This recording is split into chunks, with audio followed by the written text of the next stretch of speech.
Welcome back to What Arty Noobs with General Disturbance. We've got a bit of a treat for you today. This is an exceptionally good battle, and you're looking at a Tortoise, a Tier 9 British tank destroyer. It's located on the north spawn of Ruinberg, and it's under the command of Jean-Louis Changuillon. And yes, I did get the name right. So many people get it wrong, and he actually said that I got it wrong the first time, but I've got it right this time, I think. Anyway, Jean-Louis is a platoon mate, or is in the clan of Aurorix 78, and he's actually in this battle. He's in a G-Saw. The first shot goes in. I think that was actually one of his teammates firing. Yes, he's actually in platoon with Kaidamasu and Aurorix 78. Kaidamasu's in the Camp Panzer EK1, and Aurorix in the G-Saw. Now, the Tortoise is famous for being the A39. It was designed by the British, had 18 designs in total. They started work in 1943, and they built it to actually take the Siegfried line. He's just taken a round from a CS-53 from behind him, so he's ducked into this corner so he can deal with the threats. Now, there is only one weakness for the Tortoise, and yeah, that's that machine gun turret right at the back. And there is a special event going on just in a short while. Now, the gun is a 120mm, capable of doing 400 alpha and 259mm pen with standard AP. With the APCR, that goes up to 326. And with HE rounds, it'll do 515 hit points of damage and 120mm of pen. So it's actually quite good with the HE. Now we've got an enemy tank trying to make its way across. He goes for the cupola. He doesn't get it, but he blocks the shot that comes off the contradictious. And the guy is showing his side of his turret, which is bad news because he takes a hit for 344. And the second shot kills the contradictious. You can see he's bounced that shell. It is possible to actually get a shell in through that cupola, but you need to be looking down on it, not looking horizontally at it, because the only one you really can penetrate is that machine gun turret to the left. That one you can pen. Everything else is about, well, 230mm or more, and it's very difficult to pen. In fact, some parts of the front of the vehicle, near the mantle, or the mantlets I should say, is actually 400mm thick. And yes, it's very difficult to pen that. There's only a few spots on the vehicle that you can actually use. Now, at the moment, Jean-Louis Changuillon, yeah, I got it right again. He's actually playing it rather cool at the moment, but I promise you, he is a game winner in this one. Oh, hello, Mr. Progetto. Takes a hit for 419 hit points. He actually used premium rounds there. And he gets the second one in and kills the guy. But the CS-59 does get around at us. And it's actually the CS... Was that CS-53 or... It was the CS-53. But he used heat rounds to get through. Now, I think he's sitting in that corner. And look at that. He actually fired at the strongest part of the mantlet. Yes, that part where the shield over the... where the gun goes into the hull. That's where it's about 400mm. Well, he blocks the shot that comes in from that CS-63 again. Now, it's actually got a very fast fire rate, the Tortoise, with that 120mm gun. And he's got another hit, 391 against the T-30. It's got a reload time of 6.81 seconds, which is incredibly fast. And of course, we're looking at Jean-Louis. He's got a reload of 5.63, so he's even quicker still. Now, I said that they had 18 designs by Nuffield till they got to the final version, the A39. The AT16 was approved for manufacture. They actually manufactured 5 in total.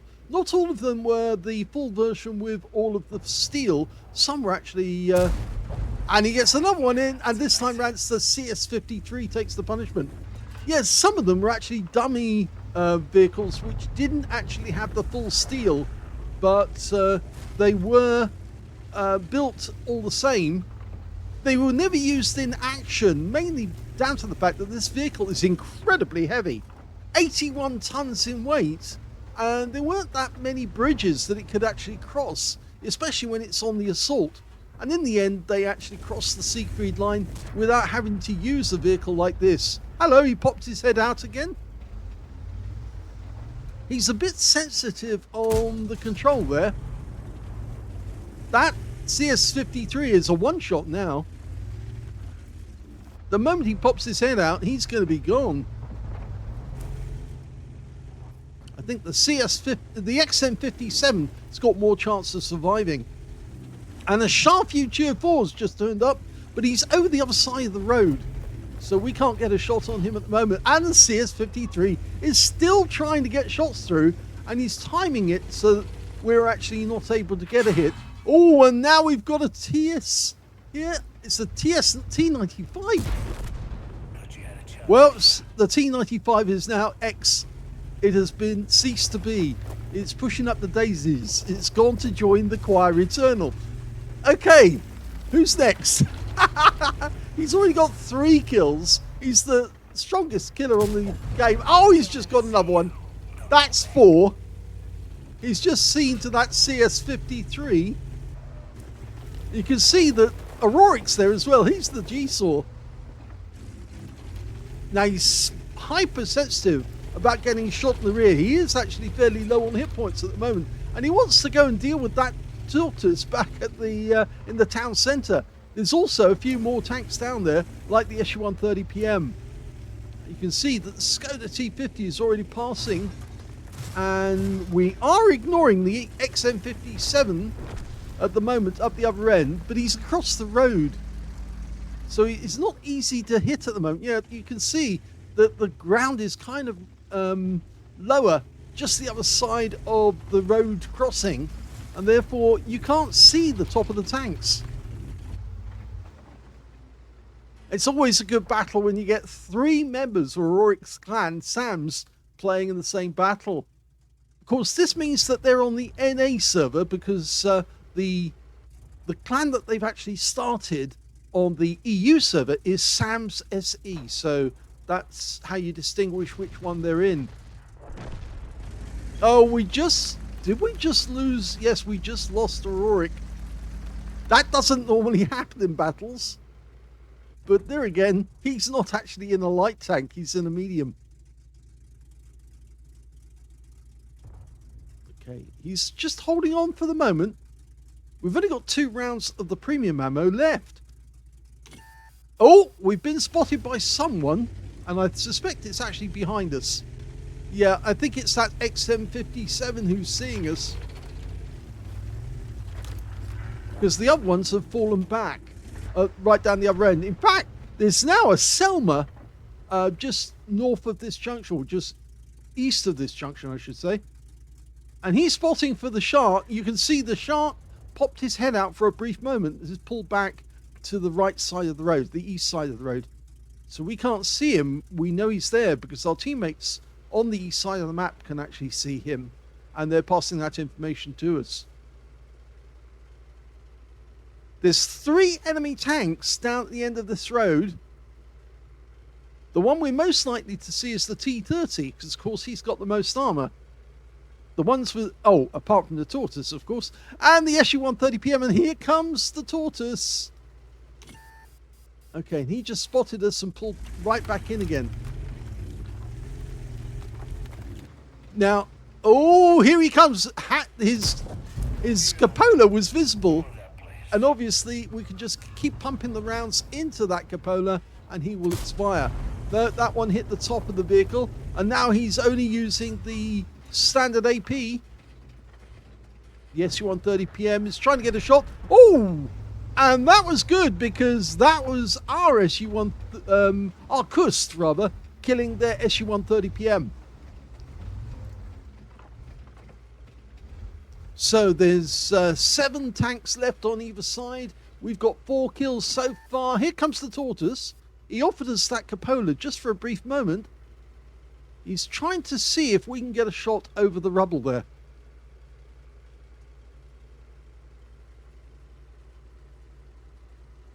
There is Arty still in play in the game, but it seems to me that Arty cannot get a shot into this particular position. And it is well known that this position is Arty safe because, yeah, I'm afraid there's no way you can actually bend the shells over the rubble to the left of us.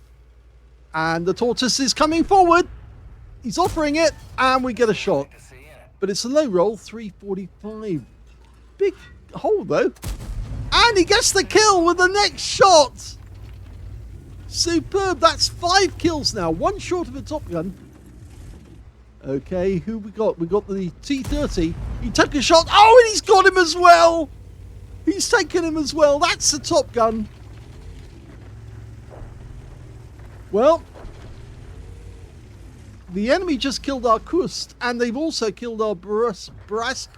But they're contradictious. The guy that we fired at earlier in the game, he's gone around and he's been killed.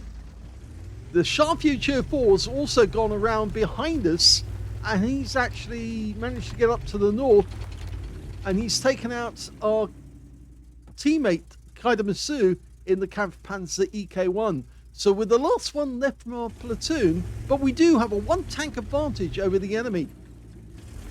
They've got a Shure MV7X, an M53, M55, and the Scorpion G. Now, we don't know where the Scorpion G is, but we don't know, and we don't know where the M53, M55 is, but we know where the Shure MV7X was last seen.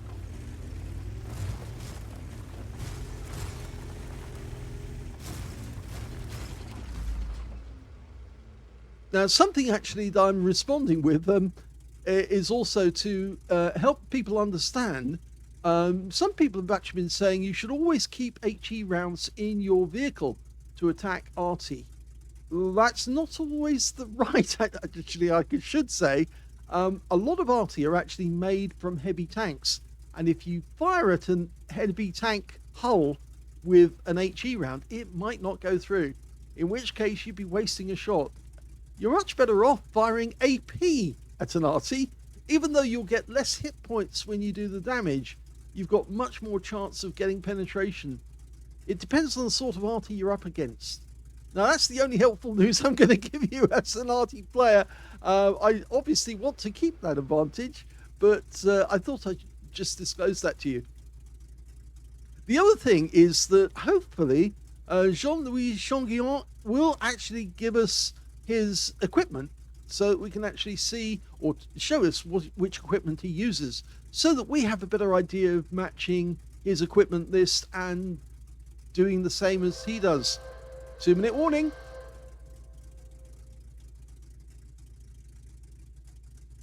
So this is a bit of a difficult spot now, because we know there's an Arty around somewhere.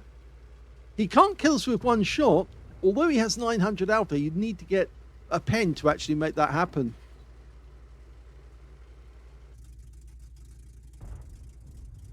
The chat's quite interesting as well. He's saying, quit being sissies. He's actually being cautious at the moment. Oh, now we just lost our Mars to the Shure MV7X. And now we know where the Scorpion and the Shure are. We don't know where the Arty is. And the Shure MV7X has just gone down. So with 1 minute 5 seconds, we're coming down to the 1 minute warning now. And we've got the clock ticking. Now, one of our teammates is making his way towards the Scorpion. There's the Scorpion. Yes, we got a hit. And a high one at that. Can we get another shot? It's just that Scorpion and the Arty now.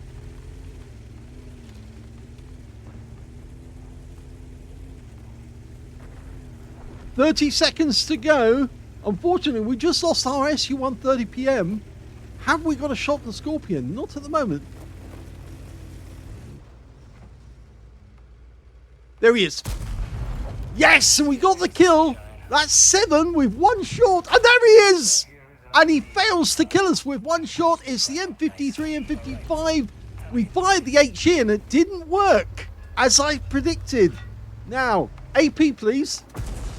And he gets the next round in, even though it was the HE, and gets the kill, and that's the end of the game.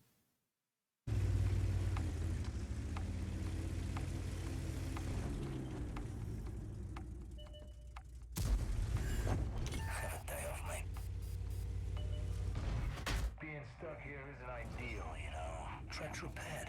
No sweat. Time to move.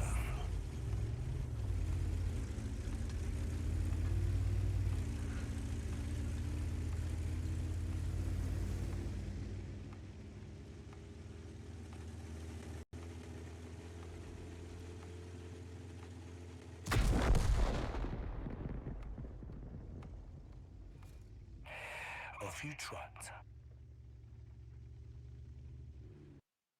Here's the end of battle stats, and that was the first ace tanker to Jean-Louis Changuillon in the Tortoise. Yes, he's never had an ace in this one before, but he gets it on this game, and it's a special game because he actually gets a Radley Walters as well, and a host of medals. He got a fire for effect for doing more damage than the hit points of his own vehicle. He got a shell proof for blocking more damage than the hit points of his own vehicle and surviving the battle. He got a spotter badge for spotting at least 1,000 hit points of damage, a duelist for taking down 2 tanks who damaged him, a bruiser medal for getting at least 5 critical hits. In fact, he managed to get 6 in this game. And he picks up the Radley Walters medal for getting 8 kills. That last kill, the 8th one, was right on the last second of the game. He also got the high caliber for dealing the most damage, a Top Gun for getting at least 6 kills, and finally he got the Steel Wall for blocking the most damage in the game, at least 11 hits, and over 1,000 hit points of block damage. His win rate from that game, 7,086. I think it's 88, sorry. 7,088, so very high score, Super Unicum standard. Let's have a look at team score. Well, there you go. That was the highest damage, 4,945 to Jean-Louis Changuillon. And the next highest was, in fact, looking at these, the Kust, 2,831 hit points, followed by the SU-130PM on our team with 2,443. Kaidamasu picked up 1,916 in the Kampfpanzer EK1, and Auroric, he picked up 1,181 hit points of damage in his G-Saw. When it came to kills, the highest number was Jean-Louis Changuillon as well. Yep, he got 8 kills.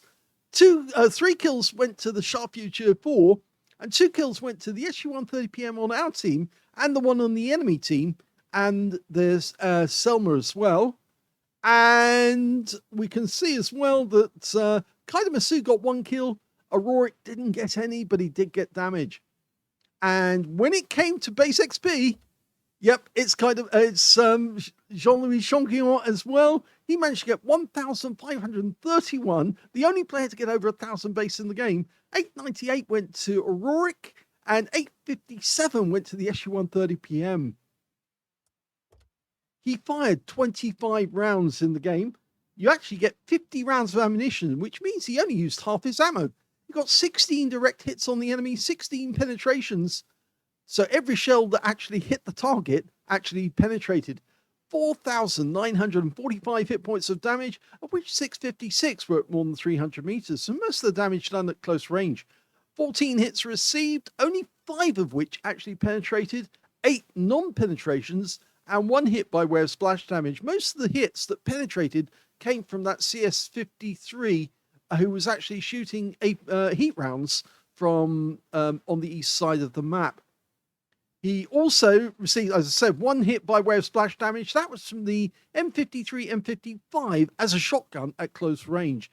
But again, as I pointed out, he fired HE back, and unfortunately he didn't get the kill. And it was when the M53 went to try and hide as quickly as he could to avoid let the clock run out. That's when he used his last HE round, and he did get that through the side of the turret, which of course is weak armor. And so that one did work. So you can see now what I said was actually true. If you hit the hull of an M53, M55 with HE round, it probably won't pen. because that's a medium tank. That's a heavy medium tank, you might say. It's an M47 hull. So ideally what you want to do is fire an AP round, and it should go down straight away with a 400 alpha. Well, it probably won't go down straight away. It'll probably penetrate, but you need a high roll to make it go down straight away. But if you did fire an AP, you would get a pen, whereas you won't be guaranteed to do that with an HE round. He also got 1 enemy vehicle spotted, 9 enemy vehicles damaged, 8 killed, so he was on the road to getting a Pools medal. And he got 1,414 hit points of spotting assist in the game. On a premium count, he actually made 11,105 credits, but most of that was lost. Most of his credit was lost because he actually fired premium rounds, 77,160 from the APCR rounds that he fired. So it probably would have been better if he fired standard AP instead, although he might have had more difficulty trying to get the pen on some of the enemy tanks. 25 bonds for a mission achievement, and he picked up 13,781 XP, and that includes 9,188 for a mission achievement. So a spectacular game, but what I think I should have pointed out, look at that, 15 minutes exactly and 0 seconds. He hit and killed the M53 on the last second of the game and wiped him out. Otherwise, if that M53 had been a bit quicker, he might have got into that little hole in the buildings and he might have got a draw out of it. But it just goes to show you do need to get those pens the last second. And the Tortoise with its 120mm gun definitely has the means to actually take out the enemy and quickly at that. Hope you enjoyed that replay. This is the best game ever for Jean-Louis Chonguillon. And I hope I did pronounce his name correct. Probably, well, I might have actually got it wrong once or twice. But anyway, he won this battle basically all by himself at the end. I know there were a few members of the enemy teams, of his own team rather, still alive. The Batchat 155-55 was still alive. But all the other tanks were wiped out. Yeah, so he was really the only active tank still alive. He was the one who won them the game in this one. So well done indeed, and congratulations on your first ace tanker in a Tortoise. I'm sure we'll be seeing many, many more as you get your first, second, and third mark of excellence. I hope you enjoyed that replay. If you did, please give this video a like. Do subscribe to our channel. And thank you for watching.